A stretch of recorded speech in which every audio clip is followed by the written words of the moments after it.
as sellers, it's always great when we have a win to celebrate a little bit, do a victory lap. But it's also important when you have a loss to take a minute and go back and reflect on it a little bit, see if you can't see some ways you might improve, even though the loss stings a little bit. And I was just doing that very thing. I was just closed the deal as lost. And I'll say where we lost, and by we, I mean Fast, Slow Motion, and Salesforce together. We were co-selling on this deal. And so obviously we both lost it. And as I thought about it, I wasn't all that surprised that we lost, because this was one of those deals where it just never felt very good. And it had dragged on for a few months, but the prospect was pretty engaged.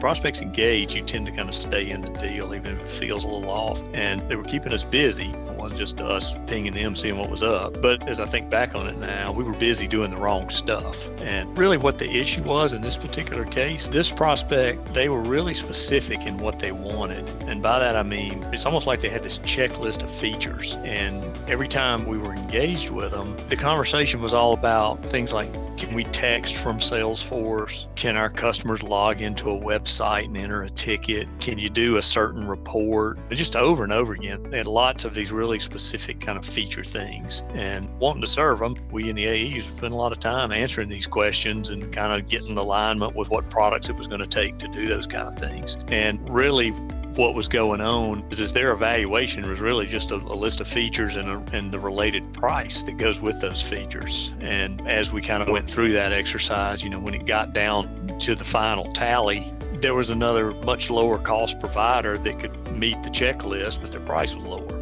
And so we lost the deal. We've all been in those kind of situations, because as we know, when you're working with a platform like Salesforce and a professional services firm like Fast, Slow Motion, we're never going to be the low-cost provider in a deal. There's always somebody out there cheaper from a feature price perspective. We need to be mindful of deals like this and get out of them when we can, or at least have reasonable expectations of winning those.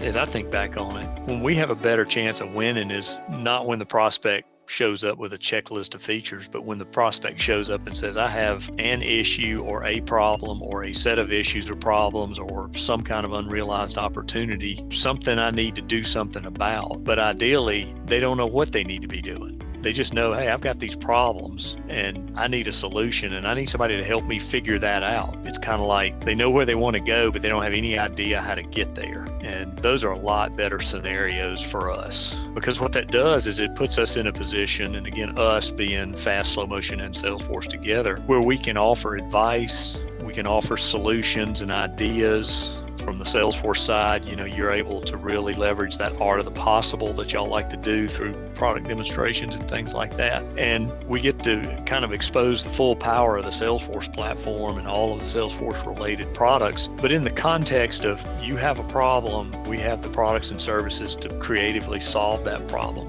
And it's one of the nice things about working with Salesforce is, as long as the prospect has a realistic budget, we always have the tools to say yes to what the solution needs to be. Where a lot of times these lower cost people that can meet a checklist and have a low price, that's all they can do. They do very specific features, and then that's all they have, and they're out of gas. And as we know, that's never the case with us. If you've got budget and ideas, we can always create value out of the Salesforce platform. So in that regard, just like we can't compete against a checklist and price evaluation, lower cost providers, they can't compete with us when we're in the solution business. And it's much better for us when we're not being evaluated on a feature price basis. It's just a good reminder, even though sometimes it's hard when you're in the thick of these deals to realize, hey, we're engaged, we're active in this deal, but we're talking about the wrong stuff and it's not going to end well for us. We need to be focused on problems and potential solutions, not features and prices, and we'll all have a lot more success that way.